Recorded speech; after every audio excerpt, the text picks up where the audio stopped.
Welcome to the Chi Skills Self-Mastery Podcast. We are Didi and Arma, and we teach Qigong, Hermetics and Nutritional Qigong. In this podcast, we talk about the energy methods that have helped us, our students, and now hopefully you move forward. We share how we developed the self-mastery skills needed to fully reconnect, get unstuck and heal. Discover the missing link, learn how to build internal power, and take that next big step towards your authentic self and the aligned life you know truly reflects why you are here at this specific time. Now let's begin. Today we are talking about nutritional Qigong. We're going to explore it, see what it is, how it has helped us. You know, when you're on this internal journey, there just comes a day, there comes a moment, sooner or later, where you just have to look at your lifestyle. You have to look at your digestion, because optimizing your digestion goes so far in the training. It supports everything. So you have to look at your nutrition and you have to form a concept around it, right? Yeah. Because it, as we found out, Didi, it can be a total jungle out there. There's so many approaches and sort of diets and things like that. And so many of them say they have the truth and they, you know, have everything and it should be like this. And the biggest thing, I guess, is that it is like a one-size-fits-all approach. And yeah, so we stumbled upon these things as well. Yeah. And then we went further with that. Yeah. I think in all these approaches, there is something to learn. But instead of seeing it as the one truth, see what's the overlap. Exactly. That's probably the most important. Yeah, because there's truth in all of them. Yeah, there's truth in all of them, but is it truth for you? Yeah, as an individual, as a person. Yeah, and I think also I've studied a lot of the traditional nutrition. Yeah.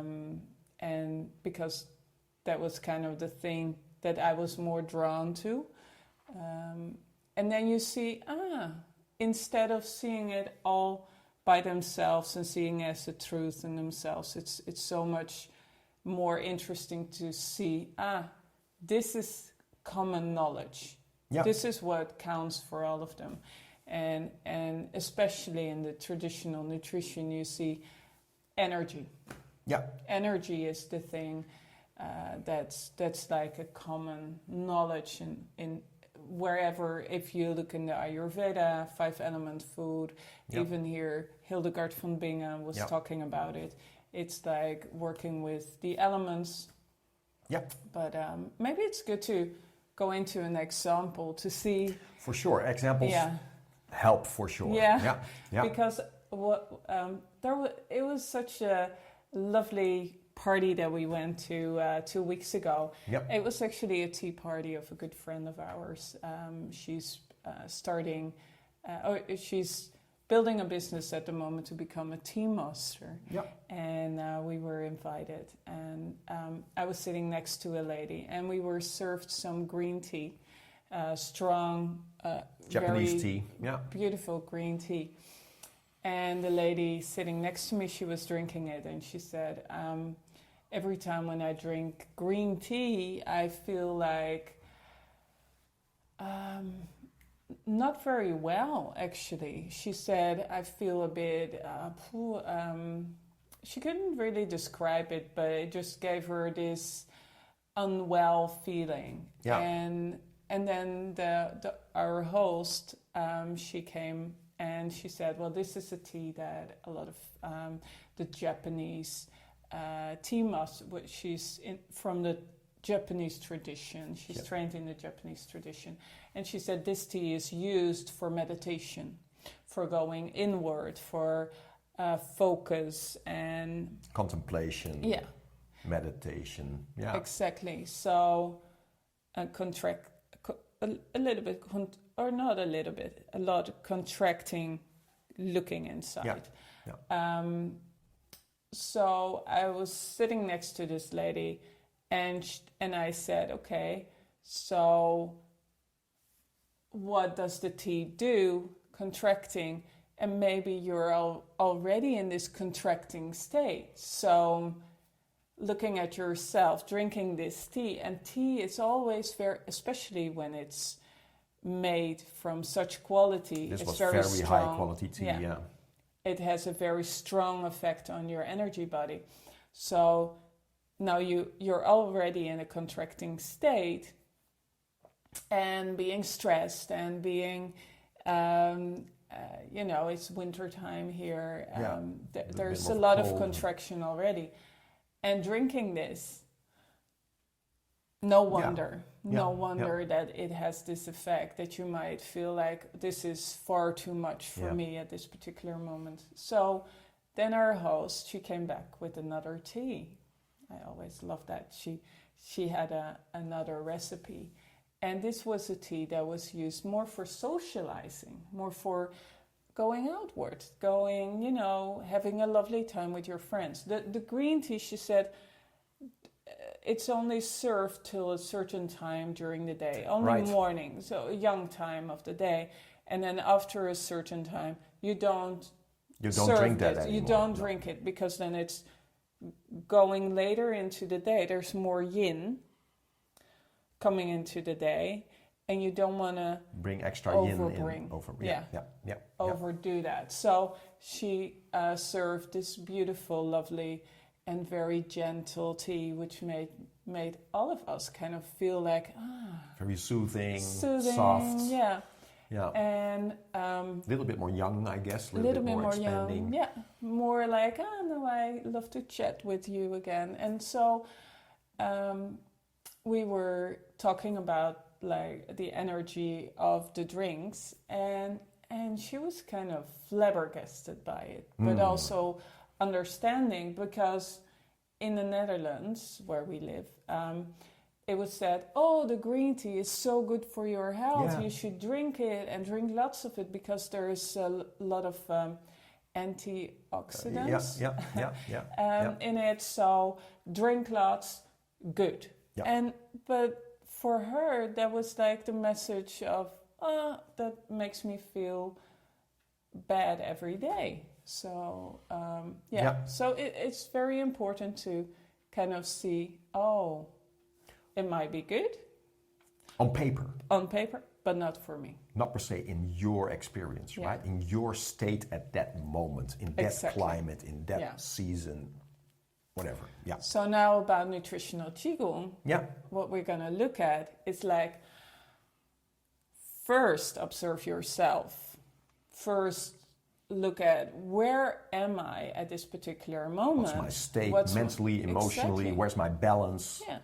So you want for this to really observe yourself, you want to be able to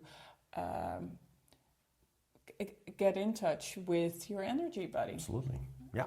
Building the ball, exercise, etc. You have to awaken the energy body. Now you can have so much more sense of, when the food comes in, you can really, or a drink, both, how they come in and what is the effect. What's the effect in that system? Absolutely. We were talking about contraction, we're talking about expansion.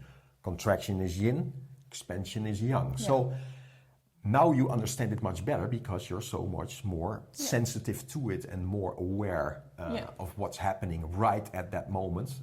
And also maybe a little bit later. So you can, there's just more mindfulness around everything. Instead of you chew it, you taste it, and you like it or not, and you swallow it, and it's over and done with. It's a bit different.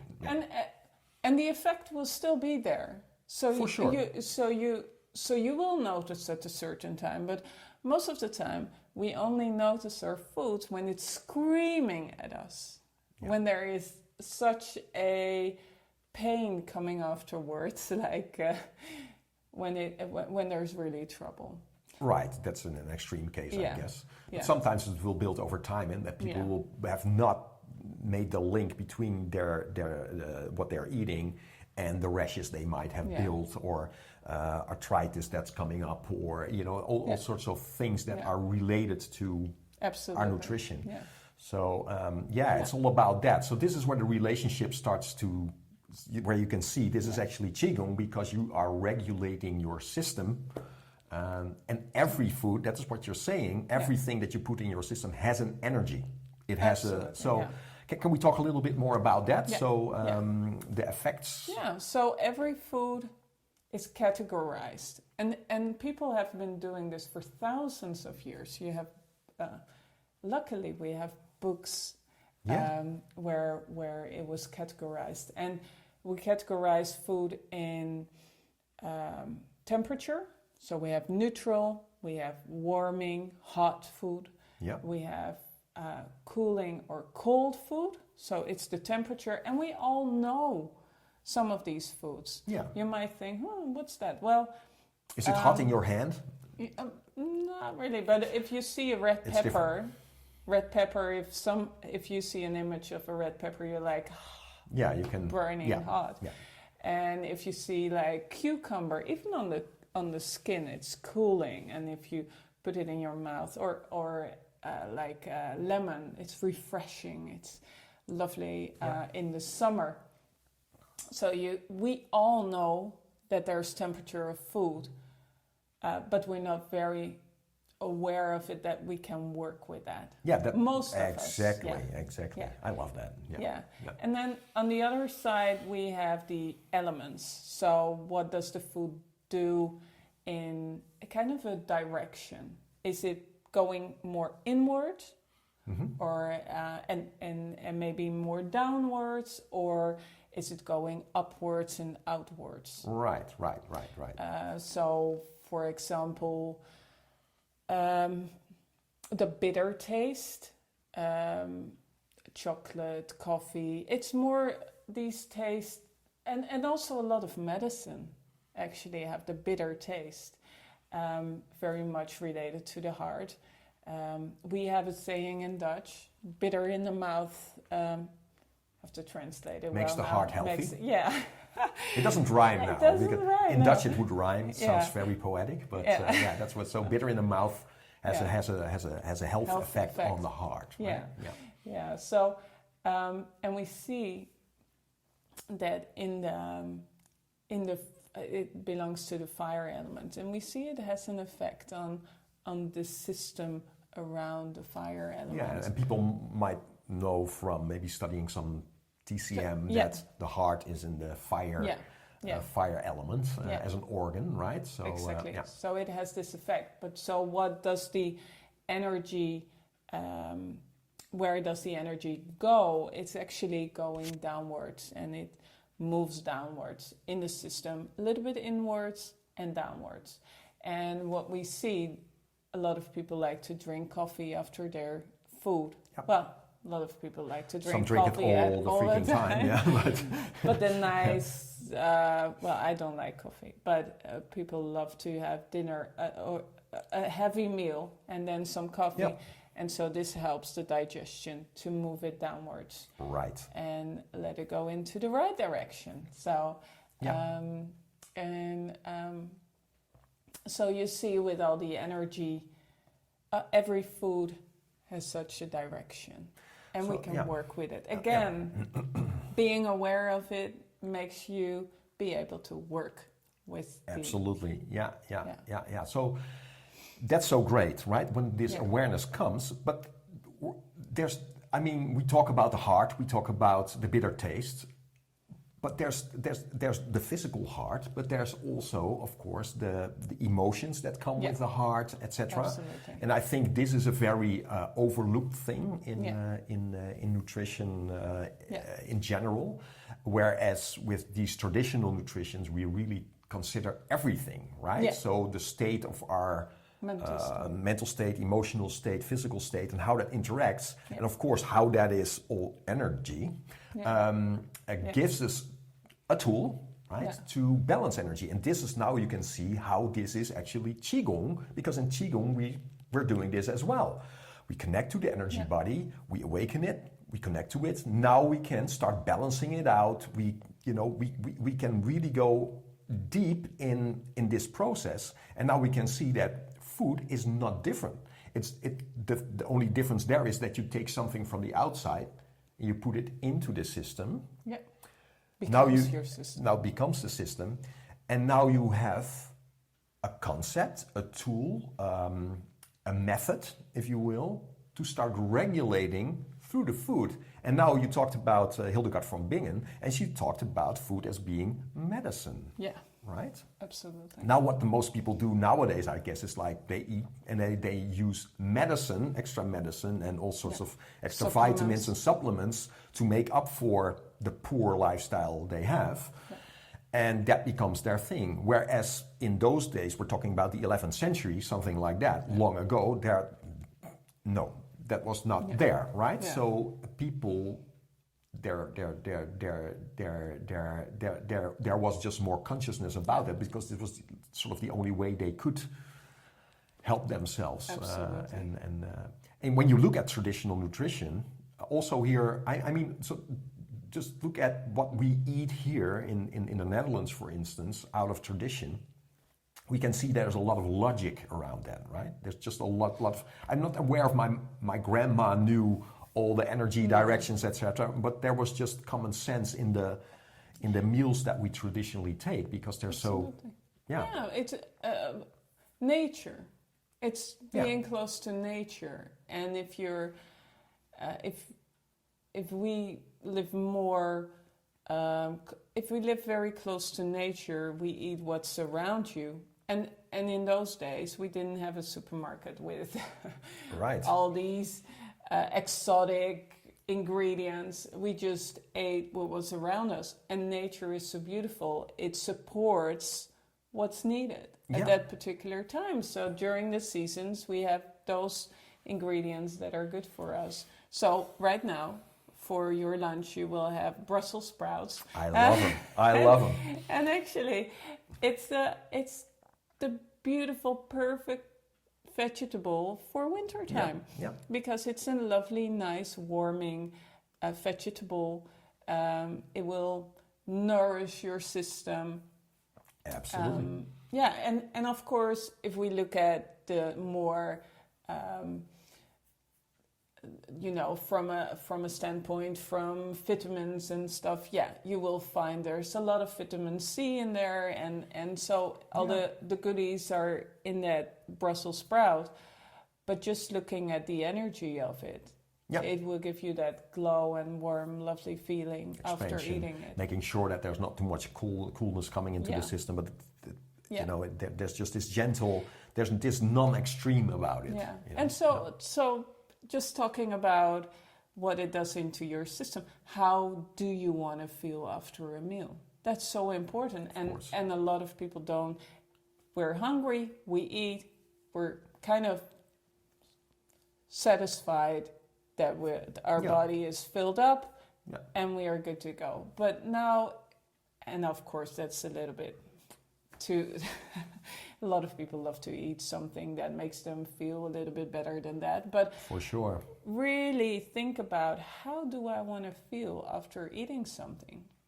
And I want to have that open feeling, a warm, lovely, but open feeling. So as with Qigong...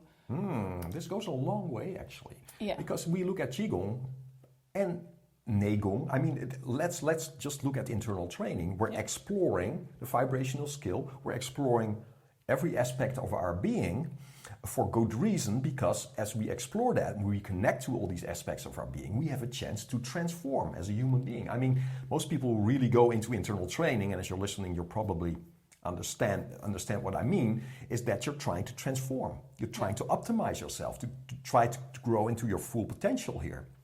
And you're looking for ways to heal. You're looking for ways to master yourself, right? I mean, this is the foundation of internal training. So as we explore, we're looking at the physical.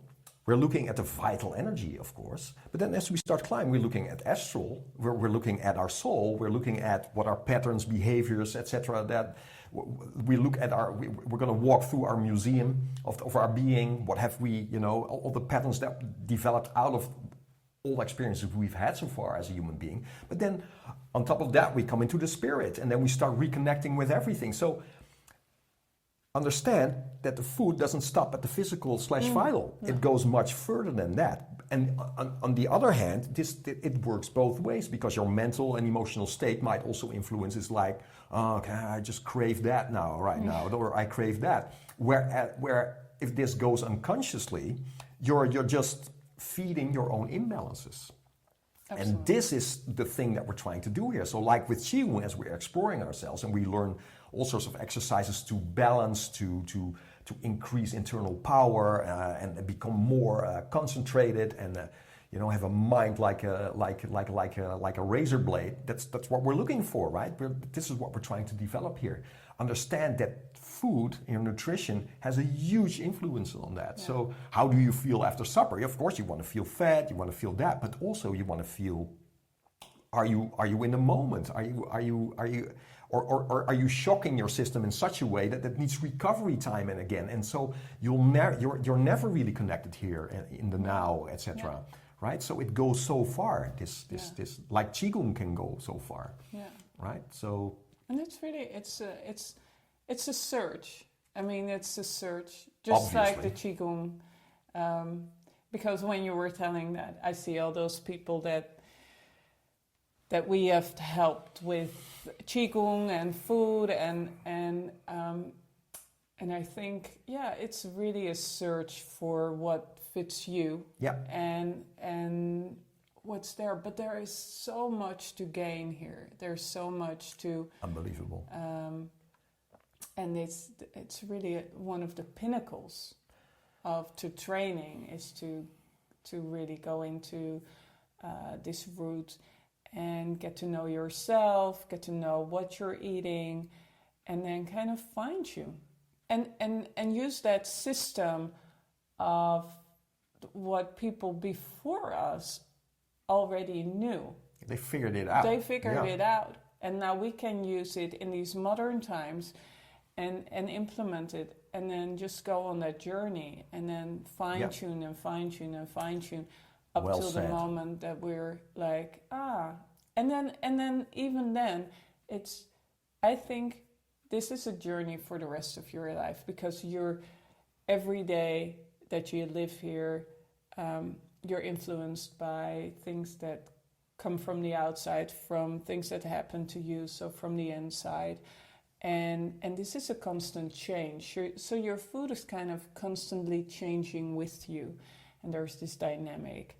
And it's just one of those things that will stay with you for it's a as long constant as refinement. You live. Yeah. And I think for a lot of people is that nutrition, for a lot of people might take a while to actually go into that. I think for a lot of people that there's a big challenge in there just because of this emotional connection to a lot of things that we like and eat. But once you start moving through it and you get more experience with it, like you just said, you start reaching a certain level where it just feels like it's like you have your head above the clouds at a certain point. It's like there's so much clarity there because you experience the effects on your state, and this state starts becoming more stable. Yeah. And now you see the curve of your personal development just shoot up, right? Whereas maybe it was you were climbing, and that went well. You start working with the food, and you can just see that people just move very quickly. Yeah. And that's just something I really hope for you, to take that step and get going, But as it is Qigong, we have to do Qigong first, right? We have to awaken this energy body, really reconnect. So now it all starts making sense in the experience, right? Oh, absolutely. That was for me. That was the big eye opener. The big turnaround point was when I really got into the Qigong because I knew I can show you all the books. And I've read them and practiced everything. But when I got the connection with energy, now it started to make sense. Yeah, because as you read about wood element, it's different. It's different than when you actually start feeling the wood element, right? And now you take a lemon, right? And you have the sour taste. It's like, oh wow, I can feel the effect on this element, and I feel the effect on my mood, etc. Yeah. And that's the whole thing here. It's all about your experience, and your experience just does not lie. No. And that's the thing, you know, whereas on paper it might be like, oh yeah, rationally I get this and nice, but now you have this, you have the feeling, you start awakening, you start living in your energy body. Yeah. Kaboom. Yeah. And now you're on your way. You're on your journey. And it's like you said, it's a constant refinement and development. This doesn't stop, you know, the internal journey. And that's good. That's great. Yeah. What else are you going to do here, right? Absolutely. So, So thanks, Didi. Wow, I love it. I just love this stuff. It has made such a profound effect on us, you know, and I'm just glowing as I'm sitting next to you and talking about this. Absolutely. And we'll talk much more about it. Be ready for more, and I hope this just helps to get some, you know, it's more of an introduction. So we'll get more practical as we go. Absolutely. Well, thank you for watching. If you liked it, subscribe to our YouTube channel. Yeah, for sure. There's more to come. Like it. That will help as well for us to make these videos and podcasts. And if you're just listening, thanks for listening. Wish you all a very beautiful day. And stay connected. All right? Okay. Bye-bye.